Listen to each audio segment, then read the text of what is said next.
Thank you guys for coming. Welcome to the Ward 4 City of Biloxi Council Town Hall. I guess this is what this is appropriately called.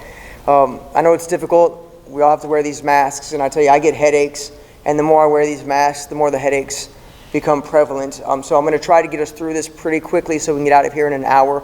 I'll give you a little update, then I'll introduce each member, each director of the departments for the city. They'll give you a little update, and then we'll do a Q&A for 10 to 15 minutes. So I'll start with, for those of you that don't know me, I'm Robert Deming. I am the councilman for Ward 4, and I'd like to acknowledge a few people that are here, like Peter Abide. He's our council attorney, or he's our city attorney. We also have Paul Tisdale, who's the council member for Ward 5, in which the Donald Snyder sits. Unfortunately, we don't have a facility that can accommodate something like this within Ward 4. We have the best ward in the city, but it's more of a bedroom community and not very applicable to large meetings. We have former Deputy Chief McGilvery here, served the city for a long time, and we appreciate his service. The directors, we have Christy Labata over engineering, Jerry Creel over community development, the Chief of Police, Chief Miller, Deputy Chief Anthony Mason for the fire department, and we have gentlemen from Seymour Engineering that are going to speak with us. I'm going to open up the floor to the Director of Parks and Recs, Miss Bell. I didn't introduce her. I saved her for last, which we all know the adage. And now, just walking in is the CAO for the city, Mike Leonard. Ms. Bell is going to discuss some of the things going on in the city. We've got a new pickleball tournament, the trunk or treat project. She's going to give us an update on the success of the Causeway Park right now. And I'll take this out of your way. And if you would, okay. Ms. Bell. Good evening. Right quick, we are going to have a trunk or treat drive-through Halloween. It will pretty much be the first event we've had in a while for kids. It's going to be Halloween on Howard. I have some copies. We're asking any business that wants to be a part of it to get with us, and we'll start on Porter and Howard, work our way down all the way to Main Street. I do have some pickleball registration forms. It's called Battle for the Pink Pickleball Tournament, and it's kind of a Kevin Felster and Kenny Glavin, Real Men Wear Pink sort of competition, who can raise the most funds. That's happening on the 24th also. And made mention, y'all have a beautiful park in Ward for the Potts Ferry Causeway. It is used every day, and I get aggravated because there's always people fishing on the bridge, but that's their thing. They fish, and I'm just amazed at how many people come out and use that park. And then Yule's Place is doing very well, very well. I would suggest and recommend that you go and patronize his restaurant as well out there. I watch boats pull up, park, and get out and go patronize him. Then you also got Pops Ferry recreational complex. You've got the walking track. You got the playground. You've got the soccer fields, the dog park, which is really used. And I have a little group out there that's going to start trying to raise some funds to put some more shade structures and seating out there. And then, of course, you got the pickleball, which is just humongous. So, and we have a Mississippi Pickleball Association now that is nonprofit. So, and they're going to be raising some funds also to put some LED lights and a big cover over that outdoor thing. I do want to touch base right quick and encourage you to get a membership here at Snyder. We just redid our pool. Some of the things, I'm not going to go through. Okay, they drained the pool. They removed. They cleaned up all the stainless steel around it. They've drained the pool and they've repainted the plaster. They did a major thing with the surge pit. All the piping was breaking and cracking, so they wound up getting all that done too. So we also got the new fencing, and we're in the process of getting new multi-room doors also. But the pool was a massive undertaking and cleaning, so it's practically brand new, along with the big chiller we just had. That's why it's freezing in here. So, but anyway, thank you for your time, and if y'all want some information on pickleball and Halloween, I'll be glad to give you some. Thank you, Director Bell. And if you haven't played pickleball yet, it's actually pretty fun. I know Mike Leonard's been out there, and we battled a couple times on the pickleball courts. Another person I didn't acknowledge is our Director of Public Relations, Vincent Creel. Are you getting the audio on this very well? The what? The audio? Picked it up earlier. And lastly, I'll probably hear this more than from any other director. My better halfer, she tells me if I say that I better say my better quarter. She said that until I have more time to spend with her, it's not going to be my better half. Chief Miller, I wanted to acknowledge you next, give an update on some of the crime statistics and some of the traffic issues that we face in the ward. I know we've talked enough about what's going on Pops Ferry Road and the speeding issues and the visibility of the lights, and we're going to address that with the cooperation of the administration and the Public Safety Department to help save some human lives and some accidents in that area. If you would. Absolutely. Sure. So everybody got a copy of this? And it looks like it's a little menacing to understand, but we'll run over it right quick and it'll all become very clear. So in Ward 4, from January to date, there's 3,054 calls for service. All right, keep that in context with what average calls for us throughout the city for every 7 days is somewhere between 2,000 and 3,000 calls every 7 days, depending on the month of the year and what's going on, if there's an event or something in town. So 3,054 calls is actually pretty low. Now, that doesn't mean there was 3,054 problems, because people call us for everything from a barking dog to help them change their tire. So you never know what those things are. But if you'll look down just below that, you'll see the following calls account for 69% of the calls by volume. All right, and then you'll see 911 hang-ups, 170 of those from, like I said, January till now. Animal control, 196 calls. Alarm calls, 162. Building checks were 56. Extra patrol was 1,000. And that's where officers are just getting out of their cars and checking businesses and walking around and taking a look. Medical emergencies are 249. Suspicious circumstances, there was 143 of those, and then and that could be suspicious circumstance could be anything from a noise that somebody heard to them somebody physically seeing someone at a home that they're not familiar with them and they don't think they should be there. And then traffic stops, 130 traffic stops. You can look at that map there, and you can see where the actual incidents themselves were. And then if you look at the crime category by type.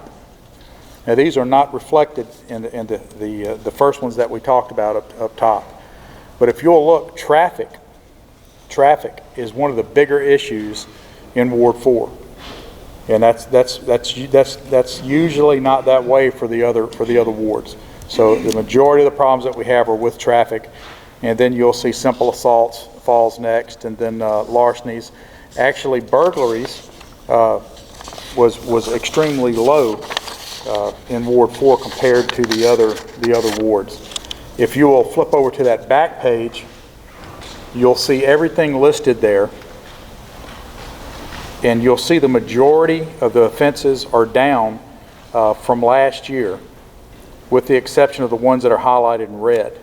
So, and that the first one is larcenies. There was 26 larcenies, and there was 19 last year. So it's up 37%. And you'll see citywide there was 861. So again, very low. And then 3%, that counts for 3% of the city. And then you'll just come right on down, you'll see embezzlement. And embezzlement is up 50%, but you'll see there was 3 in 2020, and there was 2 in 2019. So when it looks like it's up 50%, that looks like a big number, but if you look at the actual numbers, there's not that many. And then you can just look at the rest of those for yourself. But again, traffic is the issue in Ward 4 that we've been dealing with, and we're going to continue to deal with it. And a lot of that deals with Pops Ferry Road and some of the other roads off of Pops Ferry. We're predominantly speeders. And a lot of that, the numbers you see there account for a lot of citations that have been written there also. So we're taking questions now? No, we're going to do a Q&A after. All right, well, what I'm going to do next is ask Chris DeBeck to come up. Chris runs a criminal investigation division, and he's also responsible for the camera systems that you've been hearing about that are going up all over the city. And Chris, I think, can probably explain that better than I can. So, Chris. Let me get that. I got it. If you look at the first sheet that I handed out, on that very first sheet talks about Project Nola. What Project Nola is a nonprofit organization in New Orleans, of course, who started a camera system in New Orleans. They're expanding throughout the country. But what they do is they have a low-cost system that gives us access to that video coverage. Mainly it goes on businesses, but it also goes on residences as well. If you notice down in the bullet points, it talks about a cost associated cloud-based storage of digital video data would be about $240. What that is $240 a year. That's the only recurring cost to the business or individual that purchases it. Part of the program is when you install the camera, let's say you put it on the front of your house. Well, it has to cover either a city park or a city roadway. But the way the cameras are, they're so wide angled that they'll cover the entire front of your property, driveways and all that, along with the city street. And then you can have as many cameras from there as you want, but that you purchase. And then the price of the camera, of course, you'd have to call them because they have so many different cameras you can purchase. That's one-time cost, and there's a warranty on the cameras for 5 years. What that does is it gives us access to that one camera, the initial camera. If you put cameras on your swimming pool and all that kind of stuff, we don't care about that. We want the public areas. And I'll get to more in depth here in a minute, but on the following page, it talks about the community safety initiatives. That's a program called FUSIS. And what that company does is there's these, for lack of better terms, black boxes that identifies cameras. So you sign up, you get access. They actually give you access to other programs. You get access to those programs. You sign up with the cameras you have existing. So you don't have to buy Project Nola. There's 2 programs under that. You can say, I just want to sign up, and then we know that you have cameras and we know where they point at. And then if we have a problem, if we're investigating a crime or whatever, we can go to you and say, hey, can we look at your footage for these dates? And then we'll work together to get that footage. The other part is you can sign up to where we have access to the video live footage. Most of the time that's businesses that are doing that. But that's a free program if you already have existing cameras, so you don't have to buy into Project Nola. But the whole part of this is, or the whole thing with this is so that we can investigate crimes more thoroughly, have access to that video coverage. Like in your crime stats, it shows, burglaries down 41% in this ward. It's down throughout the city, and this is part of why. Because it gives us access, able to identify that suspect and bring them to justice. Not only does it help us in investigations, but with all the events and the more and more events coming up each year, if cameras are in those areas like Mardi Gras on the east and all the stuff on 90, it gives us access to video footage so we can see what's going on real time during that event and help move personnel or whatever we need to around to have better coverage. Does anybody have any questions about camera system? The real-time crime center, if you could touch on that. Okay. All of this is set up through our real-time crime center, which is through our Intel unit. We started building it February of last year. And what it does is, what they do is they do a lot of background checks for our investigations, like through social media and sources like that. Then they also monitor the cameras. Now, when I say monitor, it's not like every camera is being monitored 24/7 because we just don't have the people or the monitors for that. But if they know there's a problem going on, they can switch over to that camera when officers are first responding to it and see what's going on, provide real-time data to those officers. So like if a car is leaving, they can give that description, direction of travel, and everything else. It also allows us to go back and get the footage necessary to help identify those suspects and use in court. Okay, thank you. I'll tell you a couple things that we discussed. The Pops Ferry Speedway, as you're coming around the bend when you get to the Market Sherry Library and that light, we've had numerous major accidents in that area. And I think it's because of visibility.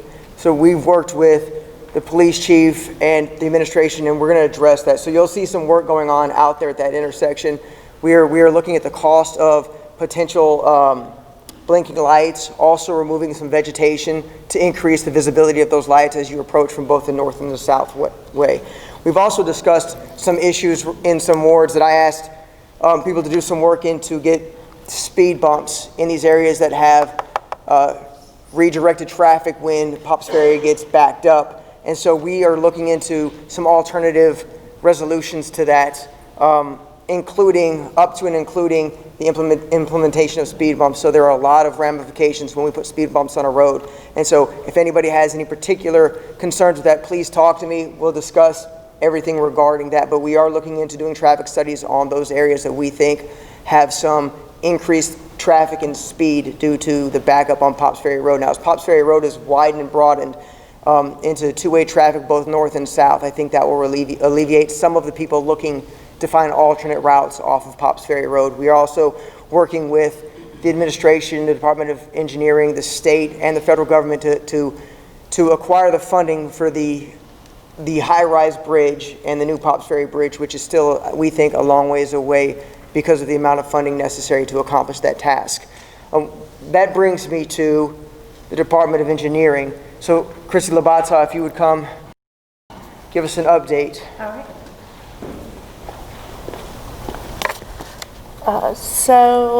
Since Councilman Deming started on the bridge, we'll talk about that a little bit. We are still moving forward with plans for the new Pops Ferry Bridge.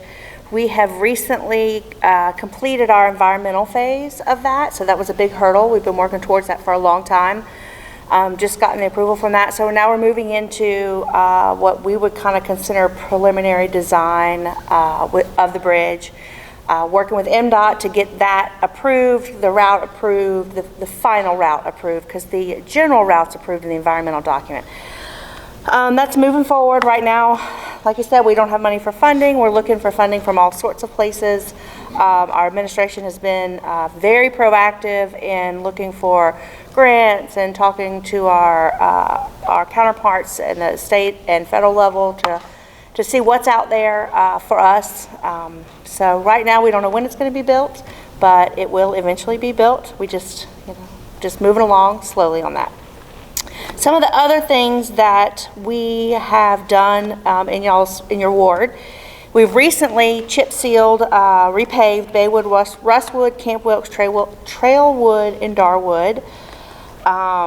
We also did, this is kind of on the edge of y'all's ward, Churchill Ditch emergency repairs. There was a big sinkhole where the Keesler high pressure gas main comes through. We made that repair. We found out that the pipe was collapsed underneath it, so it's really improved the drainage in that area. We hope that it keeps Churchill from flooding as much.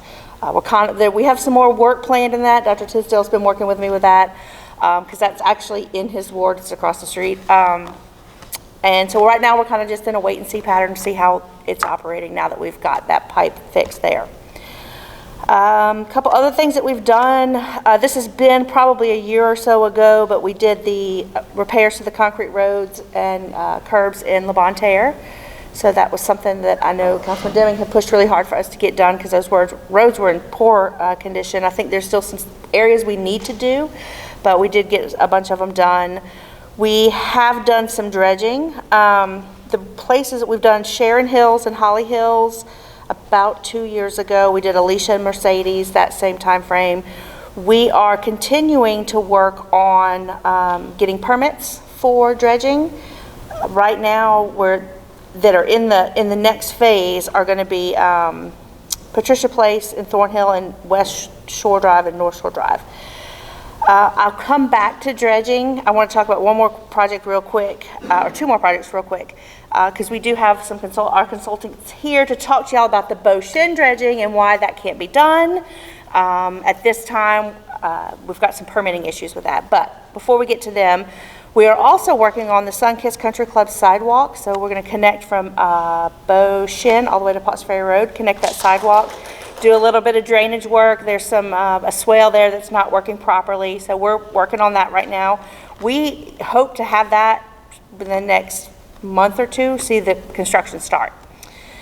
We also are working on a traffic study for Atkinson Road intersection, the Bertucci subdivision that's coming in there. I don't know the status of that subdivision. That's really kind of Jerry's thing. But in anticipation of that development, we're paying for a traffic study to find out exactly what we need to do to handle the additional traffic coming out of that development. That will be happening here pretty soon, probably the next month or two. The traffic study, not the subdivision. And I think that that's all I have to talk about. Do you want to talk anything about the dredging and A couple things that I was hoping you might mention. When it comes to the traffic studies let me know if you can hear me from here so I don't have to crowd her. When you talk about the traffic studies of Atkinson, there's been a lot of concern when I talked about people using other neighborhoods to divert their travels from the traffic backups on Potts Ferry Road. We're talking about extending Potts Ferry Road to the beach, which would increase more traffic coming off of I-10. Do we have any plans to do anything or address that intersection at Potts Ferry and Patch Road that will help improve the flow of traffic? Yes, so as a part of the bridge project, we are going to be addressing the traffic there because it's going to be a new 4-lane road all the way across. So we're looking at a couple different alternatives. One of them is going to be a traffic roundabout there, which helps. I know people don't like roundabouts, but it helps the flow of traffic. It keeps things from backing up because people don't have to stop. That's one of the options. These things are not decided yet. That's kind of the phase we're in, is that we're looking at what we're going to do.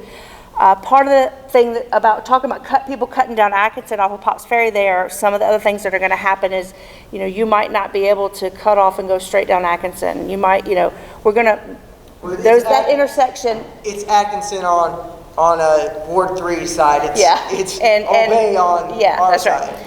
So we're kind of looking at that. We're trying to incorporate, which is why we're doing the traffic study, try to incorporate too what the impacts of that development are going to be. But we are looking very heavily at that intersection to try to make some changes there so that traffic doesn't get backed up and everything keeps moving, and to make it a little bit easier to travel. Maybe people won't want to cut through those side neighborhoods as much. Thank you. Anything else? Now, if you want to bring up the Seymour, so we have Seymour Engineering so here. they can discuss. And they're our consultant that works with us on our dredging permits, because it takes us about, a year, if not more, for us to get the permits to do the dredging. And one of our particular sites that we have been working very hard on and that Councilman Deming has been pushing for us to do is Beau Chene. And so we got Bobby Weaver here. He's going to update y'all on why we haven't done that one yet. Thank you, Chris. Councilman Deming, thanks for the invite. Thank you for being here. I couldn't. They discussed this with me, and I was drowning, no pun intended, in all the technicalities that are involved here. So I thank you for coming to be here to this forum. Most welcome. As I said, we embarked on a 7-site dredge permit package with the city and augmenting the city engineering staff. One of the requirements on any dredging project is you have to go out and do a SAV shellfish study. Survey. It's submerged aquatic vegetation, and you're looking to see if there's any shellfish beds that might be in the water bottom that could be impacted by dredging operation. In past years, most that we've encountered in our SAVs has been like a widgeon grass, which grows right along the shoreline. It might come out 5 or 6 feet and it stops. Here of late, we're finding more of a species called eelgrass, and it's basically growing across the entire water bottom of the bayou. And depending on the type of grass it is and whether or not it's a man-made or a natural bayou, there's different requirements for permitting by the DMR and the Army Corps of Engineers. Under the Magna-Stevenson Act, they are considered an essential fish habitat. So obviously it's going to have to go through the regulatory process on whether you're able to move forward with a project or not. Currently, the position that the DMR and the Corps has, if it is a natural bayou, and it is a species that is protected, they do not permit those sites for dredging. If it's a man-made bayou, and it's a protected species, they will allow you to move forward with permitting as long as you mitigate the damage or the impact. So just if we have an acre of SAVs impacted by the dredging, you're going to have to mitigate. We're hoping 1-to-1. There's some discussion 3-to-1. So we were hoping if we impact 1 acre, we can mitigate 1 acre, not mitigate 3 acres, which some wetland species do require the 3-acre mitigation. So there is an added cost that's associated with a dredge project when you encounter that type of circumstance. The other SAVs you may have is an invasive species. I'm not sure if you've paid attention. About a year or so ago, there was this in Goche called the koi candy, or it's a giant salvania. It's not a good species of grass to have. It chokes out the oxygen, it covers the surface. If you encountered a species like that, the DMR in a natural bayou would make a determination whether or not that species could be considered essential fish habitat or not. If it's declared it is not essential, then you're able to proceed with permitting. You know, if it's an invasive species in a man-made, you can proceed, in a man-made, you can proceed with permitting. So those are some of the challenges. And as I alluded to at the beginning, we're seeing more and more of this eelgrass completely covering the water bottoms. We encountered it at Shady Place. We encountered it at Beauchene. We encountered it at Cedar Lake, Spring Lane. We encountered it at Linda Drive. We encountered it in the northern portion of Savannah Place Bayou that we looked at. In a master dredge project that we were working with the engineering on, although we didn't specifically do SAV surveys, we just ran center line, got water depth to help try to establish what might be some priorities. We detected some SAVs within areas of those alignments. I think it was over 58 particular alignments that we looked at throughout the entire city limits of Biloxi. Now, by saying they were present, it doesn't mean that the entire bayou was covered with SAVs. It might have just been that pocket. We don't know. We didn't get into that stage of the project yet, but I'm sure that as the city proceeds with addressing their dredging needs, more and more of that will become more precise. We'll be able to see what's impacted, what's not, what we have, and then that helps the city decide from a budgetary standpoint in moving forward in addressing these dredge projects. So I hope I explained the SAVs. Didn't find any shellfish out there, so we're free from there, but the SAVs seem to be the biggest detriment to moving forward on some of these bayous along the bay and up along the river that we're encountering. What does SAV stand for? Submerged aquatic vegetation. Okay, Councilman? Thank you. I couldn't have said it better. Okay. And we'll hang around till the Q&A if you have any. Thank you, and we will. I appreciate it. And before we move on, I want to acknowledge one other person, Damon Torricelli. He's in the back. He's our former director of engineering. Aren't you glad you got out when you could?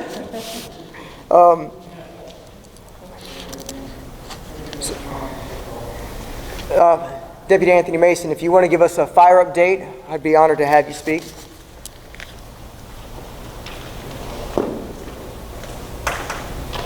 Deputy Chief, excuse me, I didn't mean to No, you're good. belittle your position. No, you're good. It's Andy instead of Anthony, by the way, but that's all good. I'm the operations chief for the fire department here in the city of Biloxi. Since the last board meeting, we spoke briefly before. We opened Station 7 there at Pops and Cedar Lake. In that station, we placed an engine crew, a ladder truck crew, a heavy rescue, and a bat chief. It's greatly increased our capability up north of the bridge there. As a department, it added a training facility for us, added the tower. You might see the tower, you'll see our guys on it. The police department will do a little training out there also. It's also got our EOC. If we go into a Cat 3 to 5 storm, we'll run our emergency operations from that facility. We moved a lot of our special operations up that way, as far as our hazmat team, our swiftwater teams, our structural collapse, trench collapse, all that kind of stuff. We moved to that station because it's more centrally located for response from that area.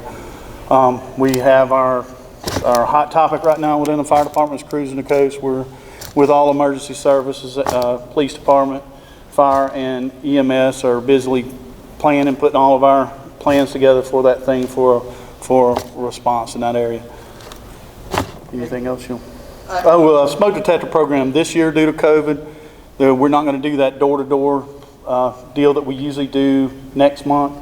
But if anybody needs a smoke detector, we encourage you to call 435-6200 or 435-6209. Give them your address, how many rooms you got, and we'll schedule a fire inspector or crew to come out and complete that important job. We don't want anybody to be left out. Thank you, Deputy. And that new facility up there, I've been to it, and I've been to some award ceremonies there. It's a magnificent training facility, and it's been a great addition to Biloxi. As additions to Biloxi go, Mr. Creel, if you'd like to give us an update on community development.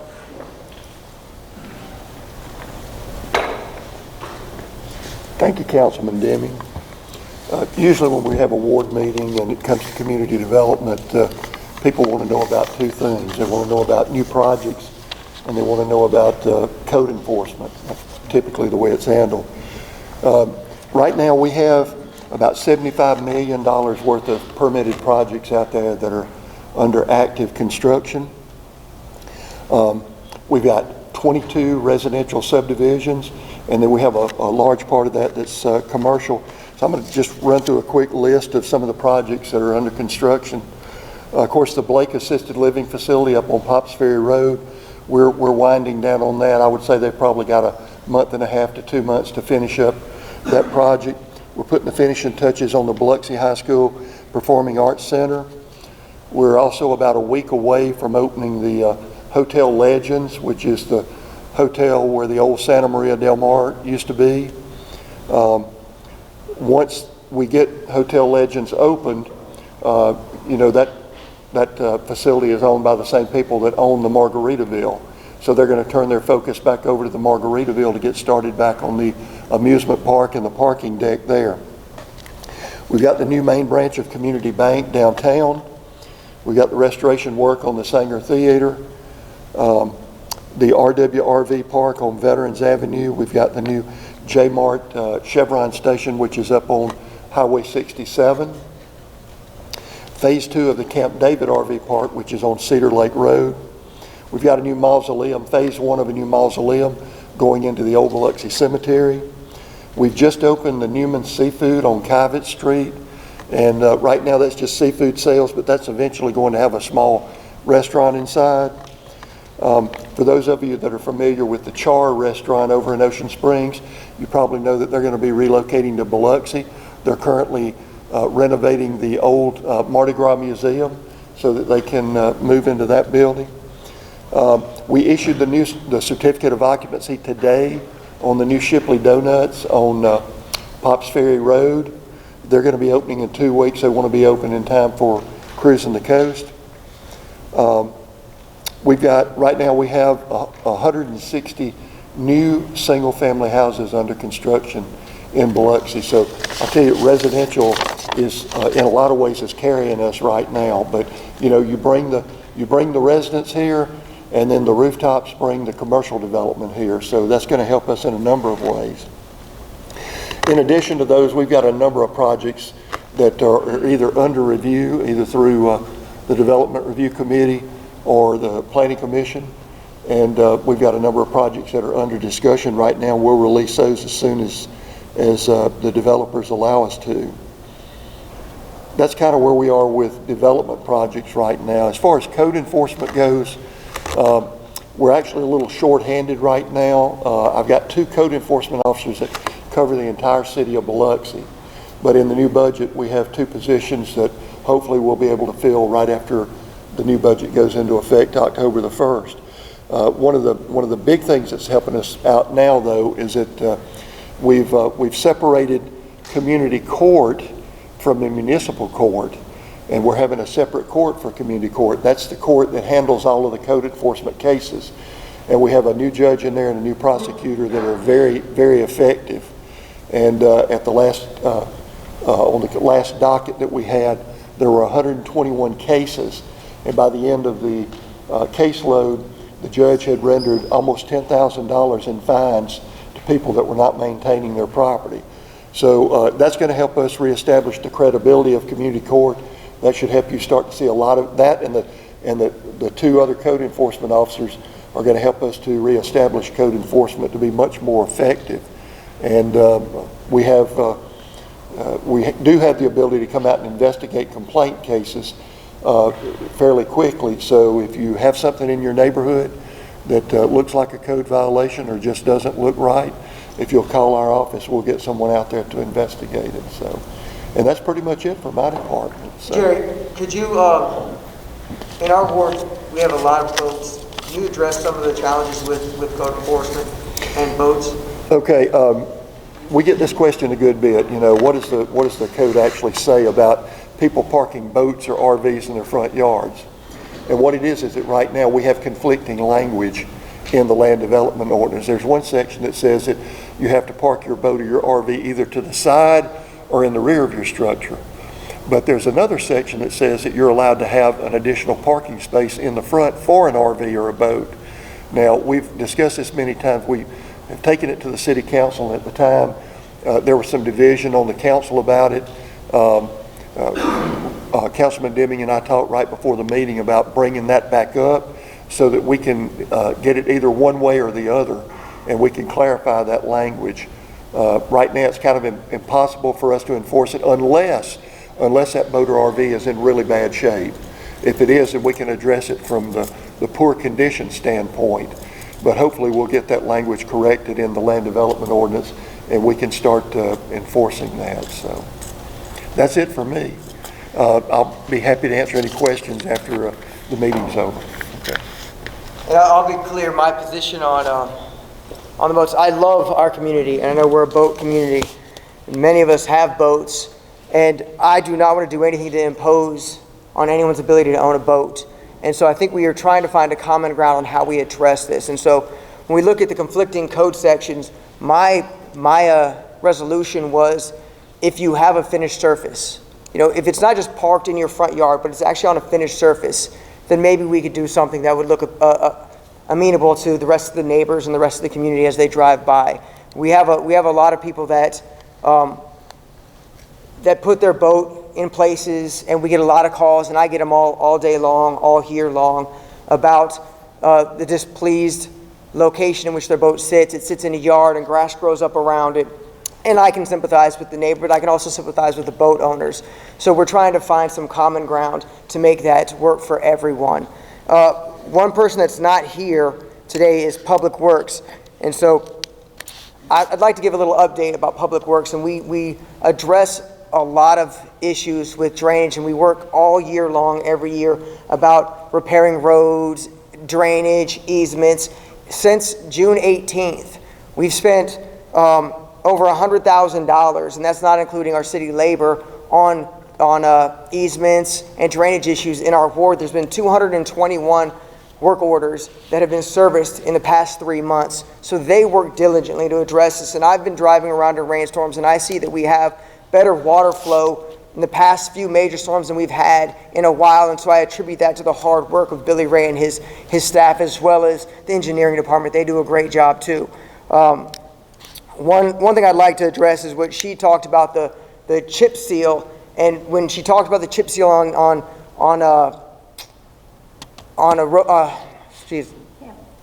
Camp Wilkes and Baywood, Rustwood, that area, I'm sorry. I've got on good faith from the administration that we won't ever use that process again. We believe that the contractor failed us in the quality of service that they provided and the presentation of what that surface was supposed to be didn't pan out to be what it was. And unfortunately, we bear the burden of that. And I'm right now working with our members of our Board of Supervisors. I reached out to some of our constituents in the State House to try to acquire some funding to correct that for those homeowners and travelers in those neighborhoods that have to drive on those roads. So we will do what we can to repair that. Everything takes money. Money takes time. But we are not ignoring the process of repairing those road issues. We also discussed the Ferry Speedway, and one thing that I can address is that we've talked about that turn lane when people travel southbound on Pops Ferry Road, they jump into that turn lane to fly past everybody. I've seen people cut off, sideswiped. The house at the end of North Country Club Road almost get driven into numerous times. So what we've done on the south side of the bridge, right near the Lebanter entrance, was use some traffic cones to mitigate some of that misuse of the lanes. And so we will address that again, hopefully get those up soon. I'm going to open up the floor to questions. If anybody has any concerns, I'd love to hear them.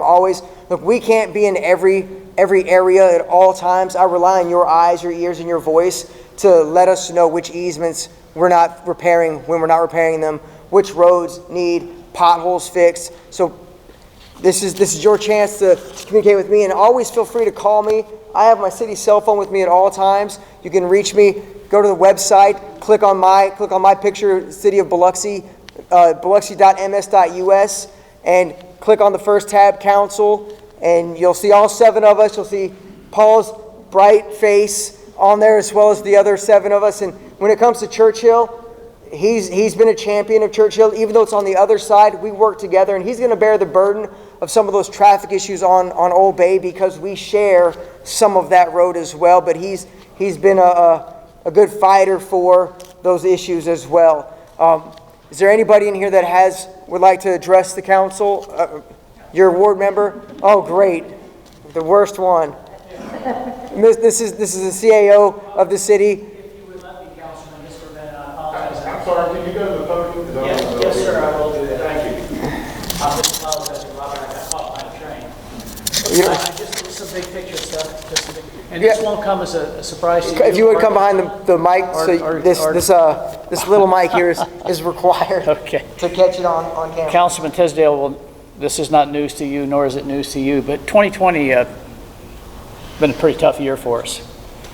$5 million hole in our budget, and that coming between the third and fourth quarter, so we only had about 3 months to make it up. That was the loss of gaming tax, the loss of sales tax. The mayor's guidance to us was he didn't want to raise taxes, and he didn't want to lay off any employees. And we had to figure out how to get across the finish line with those two issues to deal with. We immediately did a hiring freeze, and by the 3 months was over, we had over 100 vacancies. That's 100 vacancies out of 650 employees. So if some of your potholes aren't getting filled, that's probably why right now. We cut down all the travel. We refinanced some of our debt, including the debt for the baseball park, and saved a couple $1 million, $1.5 million there. And we just squeezed the budgets. Each one of the directors saw their budget for the last quarter just shrink down, trying to get us across the finish line in positive territory this year. And we're just a week away now, so we're going to get there.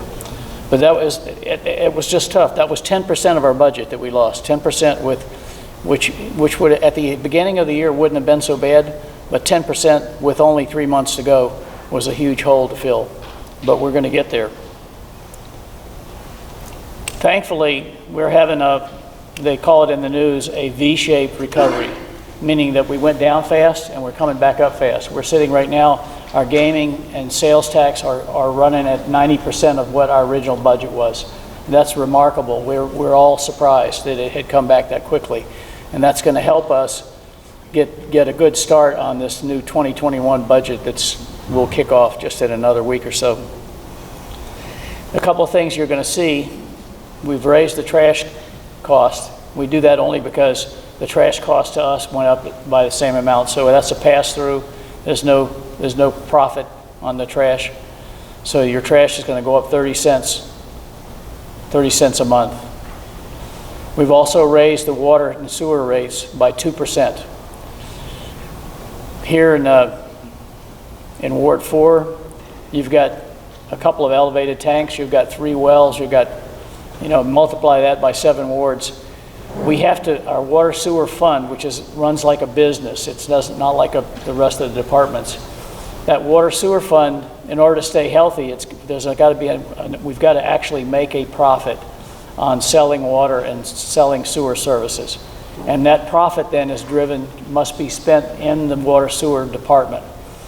So, for example, this year, it's been almost a decade. I checked with our former city engineer in the back of the room to see how long it had been. It's been almost a decade since the well went dry here behind the Bay Vista Fire Station. A decade that we haven't had the money to fix it. We put a new well in this year. We're putting a new well in 2021, about $1 million.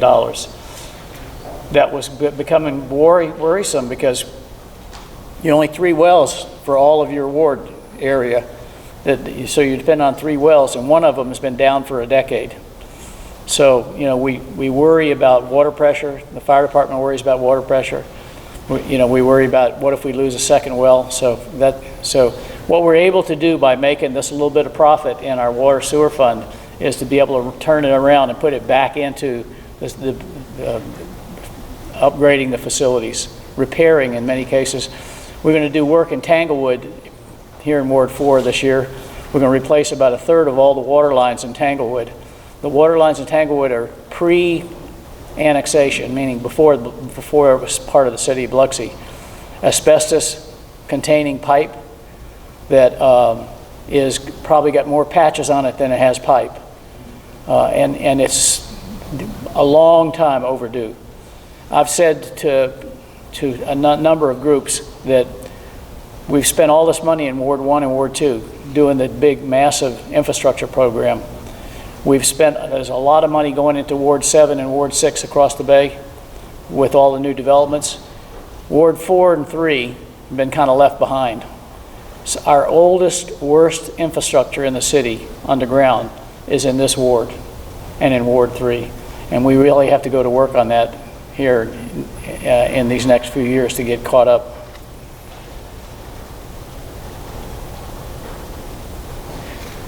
The last one I wanted to share with you is this pack of paper I'm holding happens to be all the phone calls I got today. And I kind of went off this morning when I read the sound off in the newspaper about the lady that called the mayor 4 times and never got a call back. Well, she got a call back from me, and I finally found out what her problem was. She was upset she couldn't sell cookies at the farmer's market. 4 times, she called about cookies. I would tell you, we're more than happy to respond to calls, and we'll try and get back to you. If you're going to call City Hall, try and give the receptionist or whoever answers the phone a reason why you've called so that we can do some research. When I have a call from somebody and I just have a name and a phone number, I don't know what the problem is, but if I knew the problem, I could do a little research before I made the call and probably have the answer. So I would tell you, I'm not discouraging people calling City Hall, but I'm saying we do have a customer service number in Public Works, and if it's a Public Works call, that's the appropriate place to go. If it's a crime problem, it's better to call the police department. If it's a fire problem, it's best to call the fire department. If it's a general issue with performance of somebody in the city or whatever, the mayor's more than happy to, or one of us will take a call and so forth. And if you'll read Vincent Creel's weekly or daily newspaper and monthly newspaper, you'll be able to keep up on a lot on what's going on. You said 2% on the water bills. Essentially, people that have 4,000 gallons or so, they're not really going to see it. That's 30 cents a month. 30 cents a month, and the sewer bill it goes 35 cents a month. And we said 30 cents a month for the trash, 35 cents a month for the water and the sewer combined. So we've got a little trash problem right now. I don't know if you've read about it anywhere yet, but the storm that just passed through here took the recycling facility where all our recycling material is taken, goes to Pensacola. So the roof went off the building, no place to take the recycling, and we are struggling right now trying to figure out, along with waste management, what to do with all the recyclable material. The bins are filling up. There's nowhere to take it. They have an opportunity. The closest place they can take it is to Arkansas. You can imagine the cost of shipping all the recycling to Arkansas. So I'm not sure where that's going to come out. I think some of it probably is going to go in the ground where a lot of other people that don't recycle, put theirs anyway. So we may have to have a sort of a pause on recycling for a little while till we have a place to take the recycled materials. But we're actually relatively happy with the trash company we have. We think they're doing a better job than who we used to have, and that includes the Pelican Waste guys that pick up the debris. I mean, there are times they can't get to you.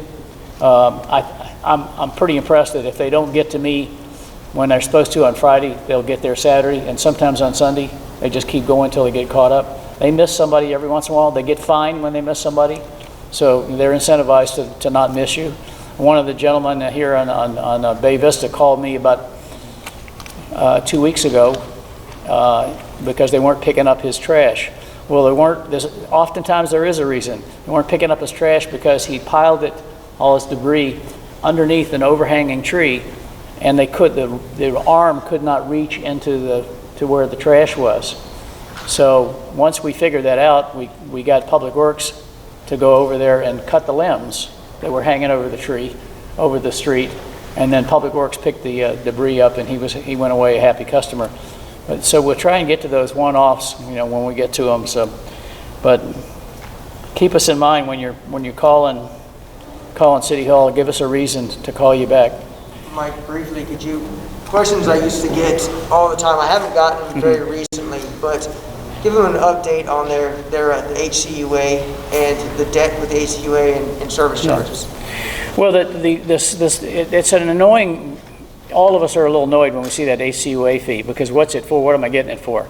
Unfortunately, back in the 1990s and into the early part of the new millennium, we had new laws that went into effect about stormwater, Clean Water Act, how the processing of waste, and none of the cities here on the coast had the money to meet those requirements. So we banded together into a utility authority, and we borrowed a lot of money. The utility authority did a lot of money, which has been refinanced as we go along, and it's still $90 million of debt that we will probably refinance again this year.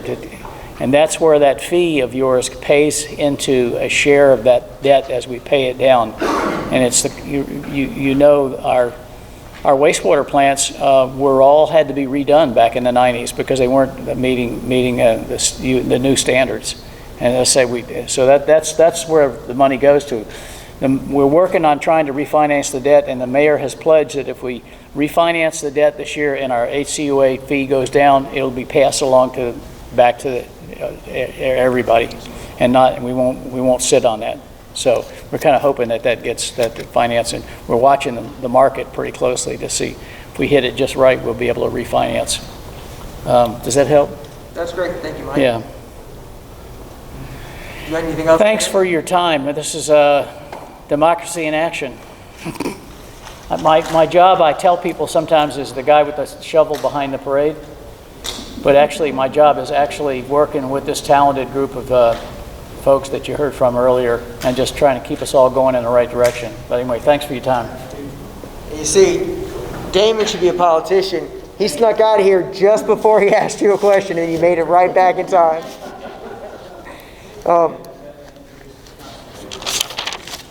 Any questions directed towards me? And we'll go down the row. I would like to know if there's any easements that we are neglecting, any issues with sidewalks or roads that we need addressed that we have failed to. Hey, John, I have a question. Yes, sir. Something I looked at it already about the pavement over there, all those count wells and rust and everything. But 3 streets over there, you didn't get, and you explained the reason why, what happened to the rest of them over there. Well, first off, the process, we're not going to use that process again. Second off, it's a financial thing. And so we're paving as we go. And if you look at the ward, I think I was elected in 2013. We've paved since I've been elected, and these are roads that haven't been paved in 30 years. But I'm making my way through them. Of course, I have to get the council's approval to spend money, and I have to get the support of the administration. And we're going through them, and we are earmarking money for paving, and as much as we can do, we're doing. That's been my focus when I first ran, and we're continuing to do that. And I can't get every road, but I promise we're going to get to yours. Well, it's one that particularly when you run for office, everything, you mentioned Ferry Ward and Lake Ward. You did Carroll Ward. Right. And Lake Ward is worse than Carroll Ward is. And they just patched it again on the 18th. Right. We came to patch up a lot of potholes for Lake Ward. I don't disagree with you. And when she talked about that study, I was one of the council members that supported that study and promoted the study. We spent about $30,000 to commission a study to prove which roads really needed the money spent on them. And it bore out that area and on the other side of Pops Ferry Bridge in the Orleans, the Meadows, that area as well are the worst shaped roads in the city right now. Now, excluding Ward 1 and Ward 2, but they have, $300 and something million of FEMA money redoing that entire area. So excluding that, that's why I commissioned that study, is because we're going to focus on getting those roads paved. Thank you. You're welcome. Give me 1 second, I'll come right back to you. You got something back there? Yeah, Can you repeat the question after they asked? I'm sorry. The previous question was about Lakewood and paving. My name is Robert Rice. I live on West Shore, South Country Club. Thank each of you for holding leadership positions in the city of Biloxi and continuing to keep our city in fantastic shape. Thank each of you. Ma'am, can I ask you a question, please? Sir, is that allowed? That is, give me your name. I'm Robert Rice. Rice, Mr. Rice, thank you for coming. And yeah, Ms. Bell, if you want to come up here to address the question. You were kind enough to give us an update on the causeway. Thank all of y'all for your hard work in making that part usable for everybody. Please don't be that way with those people fishing on the bridge. Yeah. They're riding a bike out full of boat. Stop and talk to those people. I have. They're wonderful folks. Yeah, after I had to pull off another driver because they were starting to get irate with them. Oh, well, that's unfortunate. Some people need to Yes, sir. a little bit of love in their heart. Yes. Can you give me a short, sweet update? Some of our bridge fishing piers got blown over in one of our tropical storms. Can you tell me, are we going to address that by removing it and pushing it back up or replacing it? What's up with that? Yes, So- I'm actually going to. So Mr. Rice asked about the piers at the causeway being destroyed by our recent storm activity. Ms. Bell, if you would. I'm actually going to ask Christy with engineering, because we after storms, we go around to all our parks and playgrounds and we see what's going on. So, but she is working on that now. Just short and sweet. I'm just curious. So some of those piers in that particular area are ones that have gotten damaged continuously. Every little storm that comes in, they get damaged. Yeah. So we're actually looking at doing something a little different there. We're not sure yet what we're going to do, but I don't think that you'll see us put those back like they are now. Good job. So, May I yeah. ask another question, sir? Please, feel free. May I ask you a question, please, sir? No, that's the gentleman in the white shirt. Engineer. You were kind enough to mention dredging projects. Thank you for the in-depth. But I'm curious what dredging projects are in the work. I heard you mention O'Shea, I heard you say something about Wishel. What dredging projects are in the works, please, sir? The question is about what dredging projects are on pace to be performed. And I know Ms. Labata is probably more intimately familiar with the project. It's okay. We pay him to do it, but she sets it up. The team works together. That's right. Got it? Yeah. I can tell you the ones that I am personally involved with. We're working on permits for Cedar Lake Bayou, which is right off of Cedar Lake Road. Just a little bit northwest of there, Broadest Site is one that's been permitted. We'll have to work with the city as far as when they want to budget the funds to proceed to the dredge project. We are seeking permit for Shady Place, which is out here in Eagle Point, and we are in the process of doing permitting for Linda Drive Bayou. Now, once those are permitted, then it will go into the till for the city as far as budgeting to actually do the dredge project itself. We're just taking it through permit. Now, there may be other projects that the city already has permitted that they may be budgeting or something that I'm not privileged to. Can you tell me what those are, please, ma'am? So we actually right now don't have any other dredging projects in the works. We don't have any other dredging. The last round of dredging we finished kind of depleted all of our dredging money that we had set aside. So we're still continuing on with the permitting because the permitting takes us a long time. And so that we have permits ready to go. So once he's finished, once we get the permits on this round, I do know so we're starting to kind of make the list about what we're going to start permitting next while we're waiting. I know Shore Drive and Patricia Place and Thornhill are on that list. Yeah, so I can't give you a time frame because one, we haven't even started, and two, we don't know, but yeah. I want to add one more to that list as far as permitting. The lake area in Hiller Park, that's south of the weir, is permitted, so that's another one that the city can proceed forward with at some time. Whoever got that ready? Thank you. Yes, sir. Well, excuse me if I don't get up. Nope. Okay, my name is Bob Friedel. I live over on North Country Club Lane. And my question is, when are we going to get rid of this Harrison County utility tax on the water? And that's what I asked the CAO, Mike Leonard, to discuss. Right now, we're trying to refinance it because it is so burdensome. I'm not sure what percentage is Biloxi right now.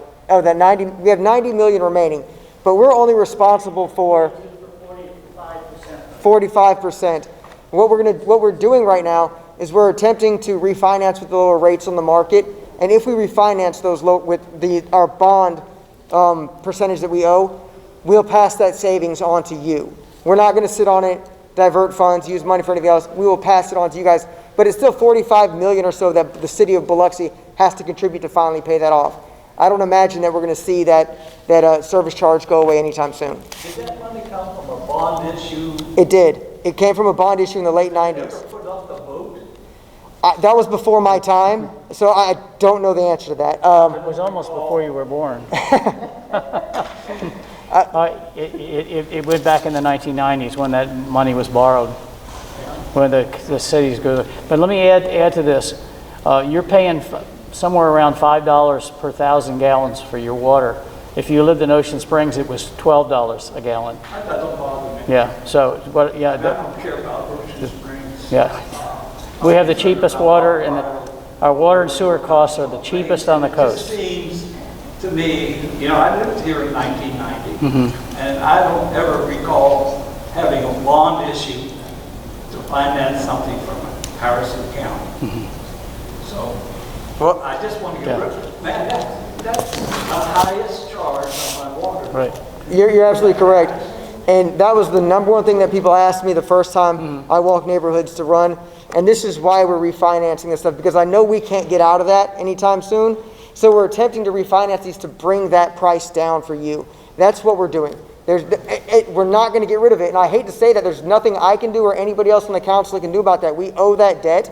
But what we can do is manage our money better to save money for you. And that's the only thing we can do with it right now. What benefit do I get from this tax that I pay? Well, you get a better water system and a better sewer system. That's what the service was for. Before my time, we had to comply with the new laws that came out, but it provided us new water treatment facilities, new sewer systems.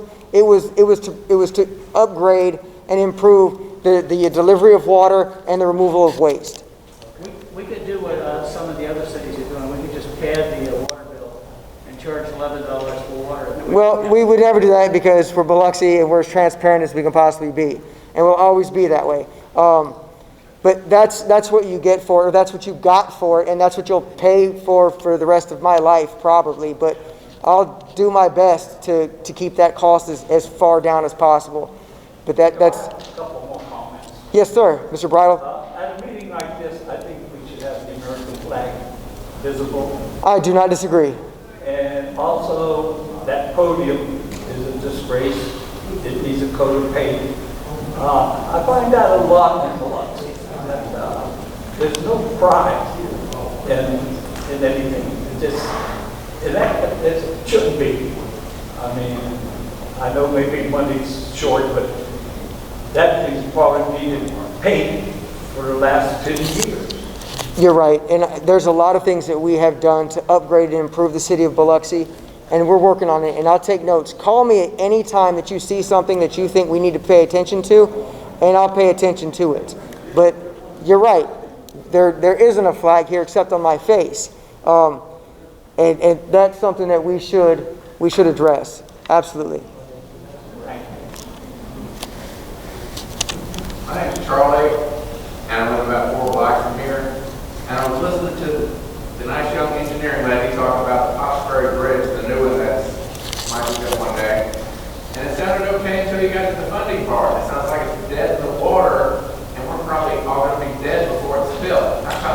So Charlie asked about the funding for the Pops Ferry, the potential new Pops Ferry Bridge, the high-rise bridge that we desperately need here. It's 122 million, 120. We've been talking about it for 20 years. And we have, I know that, because we talked about it before I was in office, and we're going to continue to talk about it, and that's why I reached out to Congressman Palazzo's office prior to running against him. I've tried to work with the state reps and everybody else to get state funding. This is something we need support for from every level of government, federal, state, and local. And we've offered match money. We've done plenty of things to try to incentivize state and federal government to help us with that. There was a lot of money set aside for road and bridge improvements. Of course, we run into numerous problems when we rely on the federal government and wait for them to give us back some of our money that we give them. But that's the problem. The problem is the exorbitant cost it's going to take to get this done and having to get money from other levels of government. But I promise you, we haven't done it for lack of effort, or we haven't not done it for lack of effort. Anybody else have a question? Yes, thank you guys for coming. I appreciate you being here. I know you take time out of your day, and the directors, thank you all for being here to support us. Look on the website, find my name, number. If you have a question, call me.